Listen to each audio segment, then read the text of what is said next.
संसद के मानसून सत्र का आज अंतिम दिन था, लेकिन ये सत्र हंगामे की भेंट चढ़ गया। लोकसभा की कार्रवाई अनिश्चित काल के लिए स्थगित कर दी गई। वहीं दोनों सदनों में गतिरोध का माहौल बना रहा। लोकसभा अध्यक्ष ओम बिरला ने सांसदों को कड़ी नसीहत दी, जबकि केंद्रीय संसदीय कार्य मंत्री किरेन रिजिजू ने विपक्ष पर गंभीर आरोप लगाए। संसद का मानसून सत्र आज संपन्न हो गया है। इसी के साथ संसद सत्र की कार्यवाही अनिश्चितकाल के लिए स्थगित हो गई है। इस मौके पर लोकसभा अध्यक्ष ओम बिरला ने हंगामा कर रहे सांसदों को कड़ी नसीहत दी है और संसदीय मर्यादा को लेकर नसीहत देते हुए कई अहम बातें कही हैं। इधर इस सत्र के दौरान विपक्ष ने एसआईआर और अन्य मुद्दों को लेकर लगातार विरोध प्रदर्शन जारी रखा, जिसके चलते सरकार के साथ टकराव बना रहा। संसद का मानसून सत्र जो 21 जुलाई को शुरू हुआ था, आज अपने अंतिम दिन भी हंगामे और गतिरोध के बीच समाप्त हो गया। बिहार में मतदाता सूची के विशेष गहन पुनरीक्षण, एसआईआर और अन्य मुद्दों को लेकर विपक्षी दलों ने लगातार विरोध प्रदर्शन किया। इस कारण दोनों सदनों लोकसभा और राज्यसभा की कार्यवाही बाधित हुई। आज सुबह जैसे ही लोकसभा की कार्यवाही शुरू हुई, विपक्षी सांसदों ने तख्तियां लहराते हुए और नारेबाजी करते हुए वेल में आकर हंगामा शुरू कर दिया। लोकसभा की कार्यवाही पहले 12 बजे तक स्थगित हो गई। इधर राज्यसभा की कार्यवाही 2 बजे तक स्थगित कर दी गई। 12 बजे लोकसभा की कार्यवाही शुरू हुई तो हंगामा जारी रहा।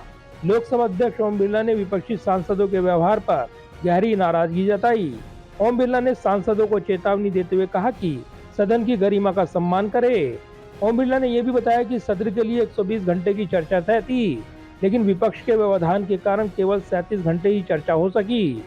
लोकसभा अध्यक्ष ओम बिरला ने कहा कि हम सबने तय किया था कि 419 तारांकित प्रश्नों पर चर्चा होगी, लेकिन केवल 55 प्रश्नों पर ही मौखिक उत्तर दिया जा सका। जनता ने आपको समस्याओं को उठाने के लिए चुना है, न कि नारेबाजी और गतिरोध के लिए। देश आपका आचरण देख रहा है।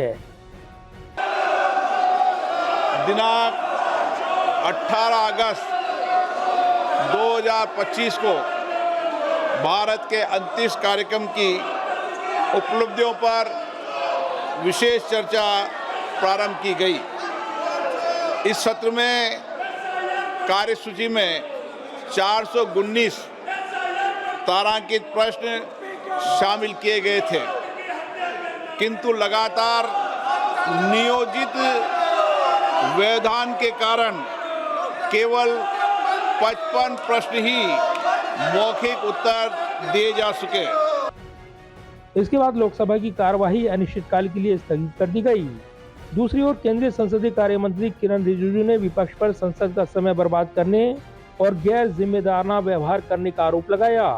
किरेन रिजिजू ने कहा कि विपक्ष ने दोहरे मापदंड अपनाए और महत्वपूर्ण विधेयकों पर चर्चा की बजाय हंगामा किया। रिजिजू ने यह भी कहा कि सरकार सभी मुद्दों पर चर्चा के लिए तैयार थी, लेकिन विपक्ष ने इसे बाधित किया। हमारा मानसून सेशन शुरू हुआ, इस तरह का नारा ये लगाते रहते हैं और 3 दिन से कैप्टन शुभांशु शुक्ला को सम्मानित करने के लिए चर्चा के लिए बिजनेस में लिस्ट तय किया गया है। ये बहुत दुख की बात है।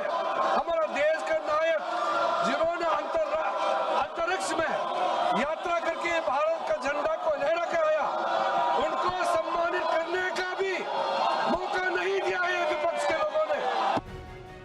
केंद्रीय संसदीय मंत्री किरेन रिजिजू ने आरोप लगाया कि विपक्ष ने संसद का कीमती समय बर्बाद किया।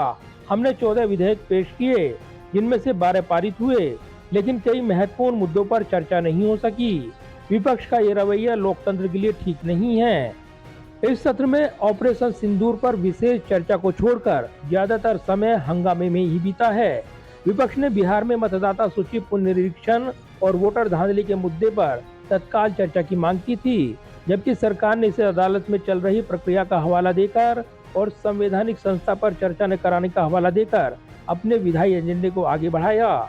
सत्र के दौरान 14 विधेयकों में से 12 पारित किए गए, जबकि 3 विधेयकों को संयुक्त संसदीय समिति को भेजा गया।